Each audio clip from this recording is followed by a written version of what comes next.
right now. Pittsburgh's best sports show is about to begin. Call us or tweet us. We've got things to talk about on the Ireland Contracting Nightly Sports Call.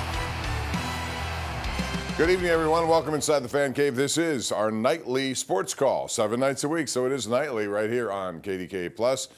We are also on 93.7 The Fan, I believe, or maybe not. Andrew Fillipponi can confirm that or not. He's back in business up there at The Fan. I know the Pirate game went a little late tonight, so probably postgame is still on, correct? Yes. All right. Well, we can do our own version of that, and we ask you to participate. It's 412-575-2600. Let's start with the bigger news, and I think that's, yeah, they got to win, but Valdez. If this is something serious and it could take him out for a while, they've already lost O'Neal Cruz, Connor Griffin, who knows when both those guys are coming back. Horwitz, maybe Schooner. We saw Rodriguez tonight, but this guy has been the best player in baseball, you could argue, over the last month. What do you think it looked like? It was painful over there. It looked like to me that he was just not going to return, and he had that stress look on his face when he went back to the dugout. Yeah, I mean, I thought it hit him in the pad. I thought it hit him below the wrist, kind of in the forearm. And, thought when I saw it initially that he was going to be okay. But his look of anguish and pain, and then when the trainer came out and played with it, his reaction to that really scared me. So you hope that he was in a state of shock or it hit a funny bone or something like that, because all that power we've seen from him this season in such a short amount of time. They struggle so much against left-handed pitching. He's by far their best right-handed hitter with Connor Griffin out until September. So it would just be another big injury blow dealt to this team when they anticipate getting Spencer Horwitz back, Bob, maybe tomorrow. Endy came back tonight. Still kind of up in the air on O'Neal Cruz, but at least I do, I keep picturing what the Pirates lineup would look like healthy, how great it would be. But it never seems like it comes to fruition because there's always an injury around the corner. There is. And, now you wonder what it does to the baseball trade deadline situation with Ben Cherington. It's a week from tonight, and everybody knows they need pitching, but so does I went through rosters tonight, Andrew, of a lot of teams. Miami's bullpen is completely imploded. Most teams need at least one reliever, which will make it tough. But I would argue, even before the injury to Valdez, that they still need another right-hand hitter, given how they fared against left-hand pitching. And with Ozuna being a non-factor, they may have to look in that department too. Yeah, I don't think it would hurt. I mean, Ozuna is a zero. He doesn't play any position. He can't run. Really, the only reason why he's on the team is to provide power from the right batter's box, and he has done very little of that. Even so much as when they were healthier, they'd face lefties, and he still wouldn't play. So it's really just a sunk cost. It was a bad move.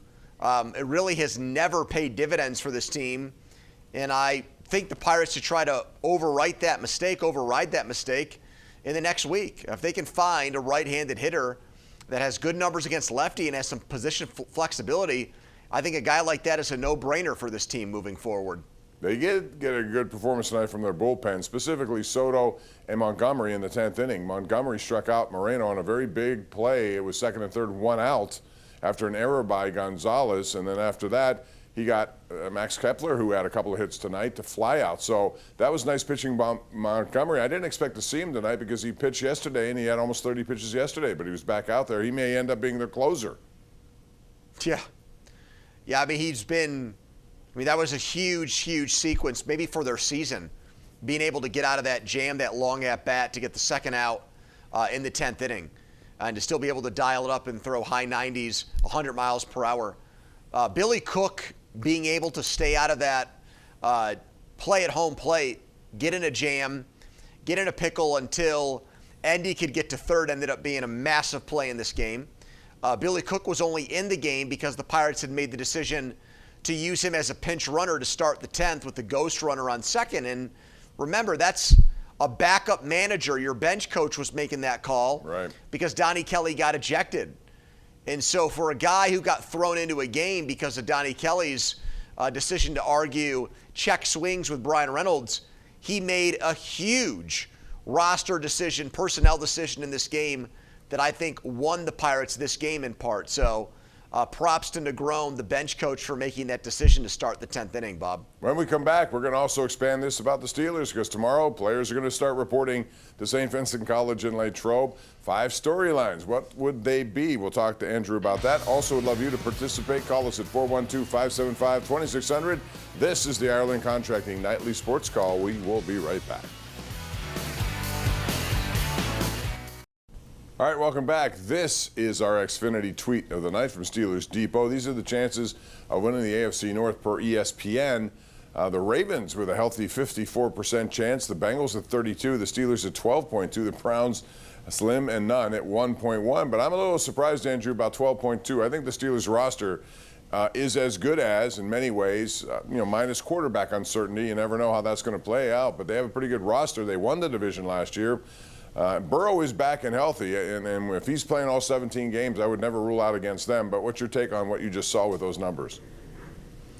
Well, I think they're saying that the Ravens with Lamar Jackson healthy, if you can predict that over a 17-game season, then it makes them the best team. Now, we've seen the good and the bad of that. We've seen them be the best team in the AFC with Lamar. We've also seen them miss the playoffs outright with him. And the Steelers swept the Ravens last year, so that is a sign of disrespect. Both teams have new coaches. It's not like Baltimore's continuity either. They're going to have to work in new defense with Jesse Minter, new offense with Doyle, the very young offensive coordinator there. So both teams, I think, are in a bit of a transitional period. But they're not younger teams either. So there are teams that have the expectation to win while going through change. Aaron Rodgers and Mike McCarthy aren't here to go 6-11 and get a good draft pick. They want to win. And the Bengals are really in this weird spot where they've been to a Super Bowl. They lost to the Rams. But overall, it seems like they've wasted and underachieved with Joe Burrow. Went to 2 AFC championship games, went to a Super Bowl. But lately, they've missed the playoffs. And that's why they went out and made that big Dexter Lawrence move and gave up a first-round pick to the Giants to make that happen. So the one thing I agree with on that graphic is I don't give the Browns any shot. They should be 1%. They should have no shot.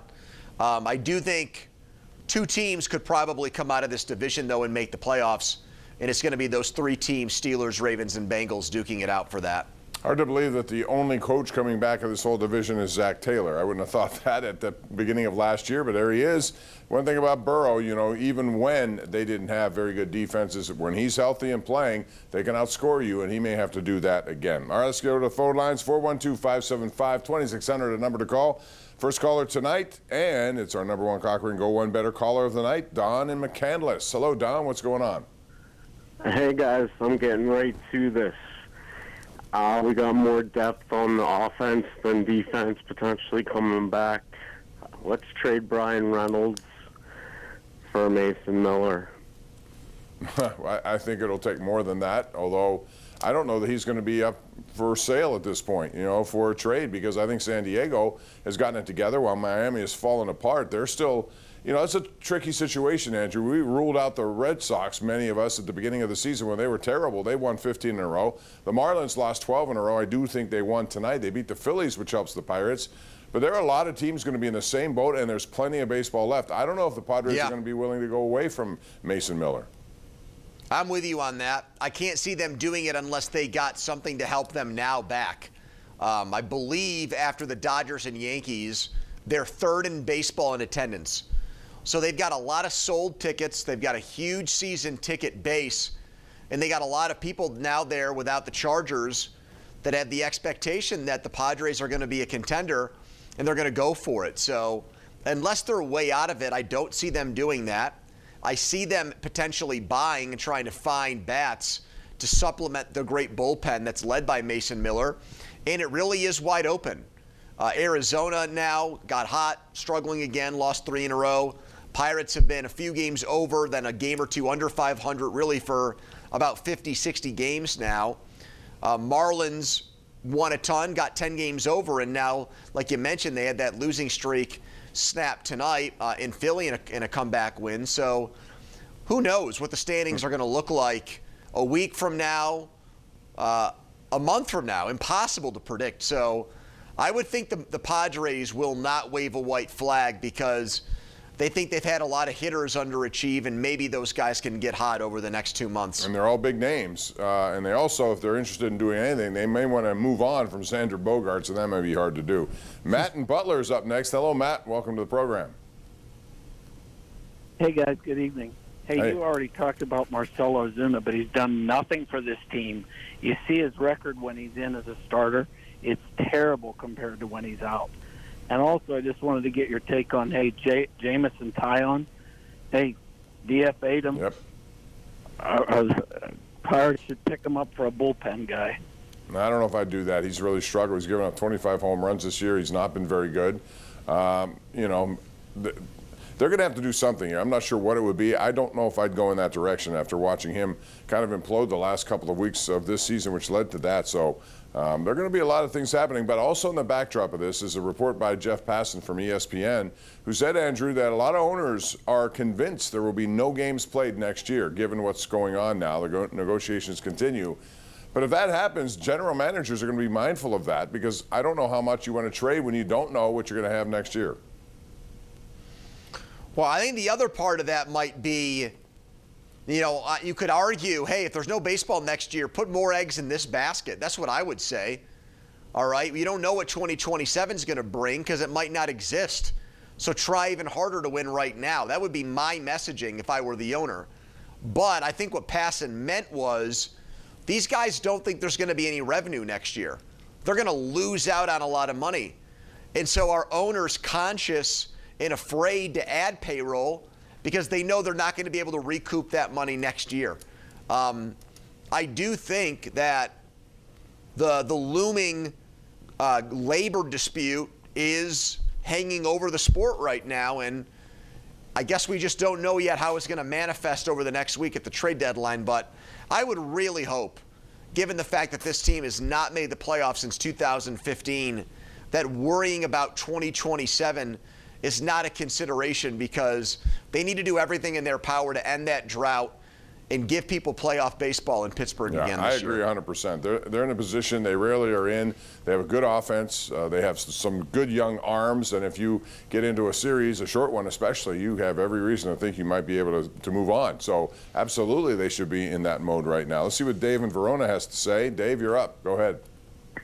Hey, I was actually talking about the same thing almost. So they were talking about, from what I heard, they were talking about shutting down the Ashcraft.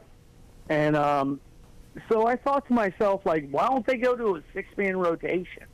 You know what I mean? To limit the innings, possibly. Or who would be your sixth? Who would be your sixth guy? Majinski? You'd bring him out of the bullpen? Majinski, absolutely Majinski. Okay, but now you're going to need more help in the bullpen, and that's going to be the tricky part of this, because at this point, I think they need to add on there, and he may even be a trade chip, Andrew, for all I know. There are people out there who want him, Carmen Majinski. He may want to be someplace else if he's not comfortable with this role. So I don't know. There are a lot of variables into this week coming up, and I'll be fascinated to see on August the 3rd what happens. So will I. And how hard will they push for bullpen arms when, there's several available, but like you said, everybody wants them. Everybody wants to at least improve their bullpen. Even if you have a good bullpen, why not try to make it better? I think that's a strategy a lot of World Series contending teams have this time of year. So those are the waters the Pirates are attempting to swim in right now. So far, they've really done nothing this year to improve that area, even though they've known it's a problem. And they've made several trades, but none of those trades have really addressed that issue. So this is critical for Ben Cherington in my mind. Maybe not with the owner. Maybe his job isn't on the line. But he's trying to win back the court of public opinion. He's done so with a few of the trades he's made, like the Lau deal, draft picks, free agent signing like O'Hearn. But to really win people back over, he's got to make some significant trades here over the next 7 days. Yeah, and again, underlying all of this is the Valdez situation. We're going to find out, I imagine, by tomorrow or the next day what his situation is. And if he's out for any extended period of time, they really have problems against left-hand pitching, which you would think opens up a door. But I've said this before this season, Andrew, earlier, opens up a door for Ozuna. I mean, they have a right-hand bat. That's what they're paid him for. He needs to start producing. And I don't know, if Valdez is out for a significant amount of time, you have to play him. He has to be your DH, and he better get results. Well, how about the password? He's a right-handed hitter. You know, the password was considered a better prospect than Valdez before the season started. He was a top 100 prospect when the Pirates sent Johan Oviedo to the Red Sox. So, you know, that guy I think would have to be in the mix too, under consideration. He was before the season started. It gone so badly for him at AAA this year with the injuries baked in there too, where they feel like he really is not a serious option because you traded a guy that was somewhat in demand to get him, thinking he might eventually be a starting center fielder or starting corner outfielder for you. And with the injuries, you might be calling on him, Bob, sooner rather than later. Yeah, and he had a home run yesterday, so he's getting a little bit better down there, I noticed statistically, but he may be a guy that they need to bring up here. When we come back, we're going to talk about the backup quarterback. Who's going to win that job? How do you think Mike McCarthy will play it in not only training camp, but also the preseason games? It's all coming up right here on the Ireland Contracting Nightly Sports Call. It all starts tomorrow when players report to St. Vincent College in Latrobe, and then the first workout is Wednesday, and they'll have a day off along the way, and pads come out after that. And Andrew, there are a lot of interesting questions about the Steelers as they start this season. Number one, of course, is the backup quarterback. That's going to be the most intriguing thing. You have offensive line shuffling. You got Joey Porter, whether or not he's going to get a contract, how he will handle that. But what's your take on what do you think Mike McCarthy will handle this quarterback situation? Who gets most of the playing time and who wins that job behind Aaron Rodgers? Yeah, I mean, it's a good question because we don't know how Mike McCarthy is going to choose to divide up the reps at quarterbacks. We've got nothing to go by as far as a history with the Steelers, head coach in other places, but how many times were there situations like this where you had, with Aaron Rodgers and Brett Favre, you only had two guys. And one guy really had played in one system and on one team for 20 years, and the other guy needed to be nurtured and brought along to get the job. This is an entirely different situation.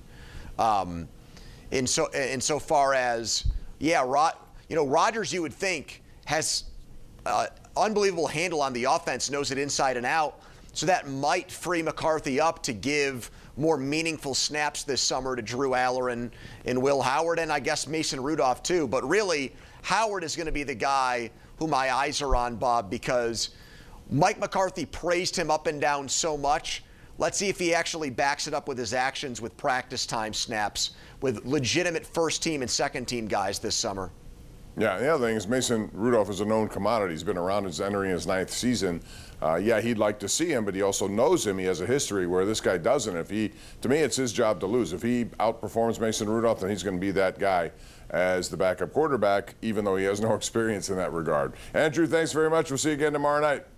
You bet, Bob. All right, be well, dude. See ya. Always good to talk to Andrew and always good to talk to you. Join us tonight. Call us at 412-575-2600. Look forward to it tomorrow night on the Sports Call. Good night.